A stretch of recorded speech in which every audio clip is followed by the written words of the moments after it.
कश्मीर में मुस्लिम वोटर ही सरकार बनाने और बिगाड़ने का दम रखते हैं तो बिहार में भी MY समीकरण यानी मुस्लिम और यादव समीकरण राजनीति में बड़ा खेल करता है। इसलिए लोकसभा चुनाव से पहले नई संभावनाएं तलाशी जा रही हैं और गठबंधन को लेकर नई हलचल भी बढ़ी है। फिलहाल सबकी निगाहें चिराग पासवान के अगले कदम पर हैं। चिराग के दिवंगत पिता रामविलास पासवान को राजनीति का मौसम वैज्ञानिक कहा जाता था और अब सवाल उठ रहे हैं कि क्या चिराग भी उसी राह पर हैं। सवाल यह भी है कि क्या चिराग अपने पिता की तरह ही हवा के रुख का सही आकलन कर पाएंगे।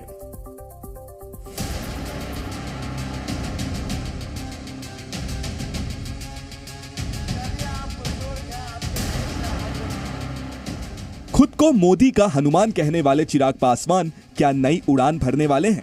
क्या लोकसभा चुनाव से पहले चिराग कहीं और रोशन होने की तैयारी में हैं? यह सवाल इसलिए क्योंकि बीते कुछ दिनों में चिराग पासवान की खामोशी बहुत कुछ कह रही है। साथ ही प्रधानमंत्री की रैलियों से उनकी दूरी भी कई संकेत दे रही है। 2 मार्च को पीएम मोदी बेगूसराय और औरंगाबाद में थे। इन रैलियों में एनडीए के सहयोगी जेडीयू और एचएम के नेता तो थे, लेकिन चिराग पासवान नजर नहीं आए। 6 मार्च को मोदी ने बेतिया में रैली की, लेकिन यहां भी चिराग पासवान नहीं दिखे। मोदी के मंच से चिराग की ये दूरी राजनीतिक लिहाज से बिहार में हलचल मचा रही है। सूत्रों के मुताबिक इंडिया गठबंधन की ओर से चिराग पासवान की पार्टी को 10 सीट ऑफर की गई है, जिनमें 8 सीट बिहार और 2 सीट यूपी में दिए जाने की चर्चा है।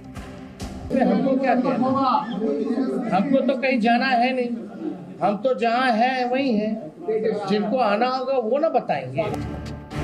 बिहार में अभी किसी भी गठबंधन में सीटों का बंटवारा नहीं हुआ है, इसीलिए चिराग पासवान के रुख को लेकर अटकलें बनी हुई हैं। हालांकि चिराग की पार्टी के नेता फिलहाल एनडीए में ही 6 सीटों की डिमांड का दावा कर रहे हैं। हमारे नेता पहले भी कह चुके हैं कि 2014 में 7 सीट पर लोक जनशक्ति पार्टी चुनाव लड़ी थी, 2019 में 6 और 1 राज्यसभा पे चुनाव हम लोग लड़े थे। पुनः हम लोग एनडीए में गए हैं और हमारी सीटें इतना रही हैं। क्या एनडीए में चिराग को 6 सीटें दी जाएंगी? और अगर इतनी सीटें नहीं दी गईं, तो क्या चिराग इंडिया गठबंधन का ऑफर कबूल कर लेंगे? ये सब अभी सवाल हैं और जवाब सिर्फ चिराग पासवान के पास हैं, जो इन दिनों ना दिख रहे ना कुछ बोल रहे। ब्यूरो रिपोर्ट, जी मीडिया। बिहार में राजनीति ने 28 जनवरी को अचानक करवट बदली। नीतीश कुमार ने पाला बदला और वो एनडीए में शामिल हो गए।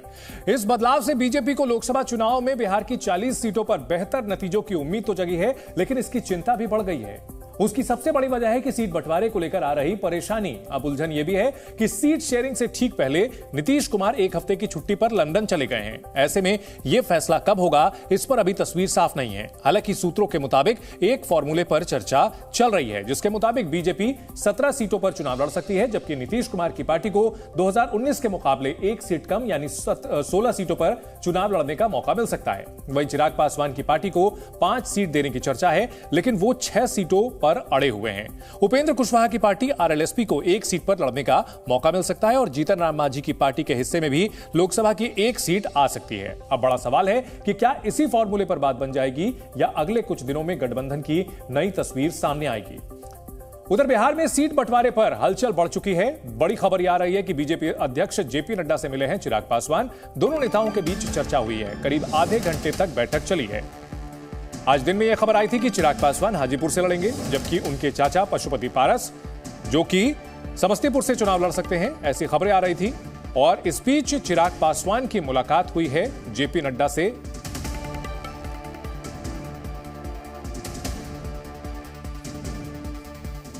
एनडीए इस बार 400 पार के लक्ष्य के साथ आगे बढ़ रहा है। प्रधानमंत्री मोदी अपनी हर रैली में 400 पार का दावा कर रहे हैं, लिहाजा इस लक्ष्य को हासिल करने के लिए रणनीति भी उसी हिसाब से बनाई जा रही है। इसलिए अब पूर्व से लेकर दक्षिण के राज्यों तक बिहार मॉडल की चर्चा है। अब सवाल यह है कि यह बिहार मॉडल है क्या? इसके लिए पहले बीजेपी की रणनीति समझिए। सूत्रों के मुताबिक ओडिशा में बीजेपी और बीजेडी का गठबंधन होने की संभावना है। नवीन पटनायक करीब 15 साल बाद एनडीए में वापसी कर सकते हैं और इसे लेकर बातचीत भी हो रही है। चर्चा है कि लोकसभा की साथ ही ओडिशा विधानसभा चुनाव में भी बीजेपी और बीजेडी मिलकर चुनाव लड़ेंगे और जीत मिली तो नवीन पटनायक ही ओडिशा के मुख्यमंत्री होंगे, जबकि बीजेपी को ओडिशा से ज्यादा लोकसभा सीटें जीतने में मदद मिल सकती है। ओडिशा की तरह ही आंध्र प्रदेश में भी बीजेपी अपने पुराने साथी चंद्रबाबू नायडू के साथ गठबंधन की तैयारी में है। सूत्रों के मुताबिक टीडीपी और बीजेपी आने वाले दिनों में गठबंधन का औपचारिक ऐलान कर देंगे और वहां भी बिहार मॉडल की तर्ज पर काम किया जाएगा। हालांकि अभी पूरी तरह तस्वीर साफ नहीं हुई है। सियासत को संभावनाओं का खेल कहा जाता है और बीजेपी भी दक्षिण भारत में अपने लिए हर संभावना तलाश रही है, जो विपक्ष के लिए सबसे बड़ी चुनौती है। अब आपको दोनों एनडीए और आईएनडीए गठबंधन की मौजूदा स्थिति हम दिखाते हैं। एनडीए की अगर बात की जाए तो एनडीए में अभी कुल 39 राजनीतिक पार्टियां हैं, जबकि आईएनडीए गठबंधन में 24 दल शामिल हैं। जनवरी 2024 से अब तक एनडीए में 3 नए दल शामिल हुए हैं, जिसमें जेडीयू, आरएलडी और तमिलनाडु की तमिल मनीला कांग्रेस का नाम शामिल है। जबकि आईएनडीए गठबंधन में किसी पार्टी की एंट्री तो नहीं हुई, लेकिन 2 सहयोगी झटका देकर जरूर चले गए। एनडीए में शामिल होने के लिए अभी भी 4 पार्टियां इंतजार कर रही हैं, जिसमें बीजेडी, टीडीपी, जनसेना पार्टी और शिरोमणि अकाली दल को लेकर चर्चा हो रही है, जबकि आईएनडीए गठबंधन चिराग पासवान के इंतजार में है। यानी साफ है कि यहां पलड़ा अगर गठबंधन के सहयोगियों की बात की जाए तो पूरी तरह से आईएनडीए के मुकाबले एनडीए का भारी नजर आता है। जी न्यूज़।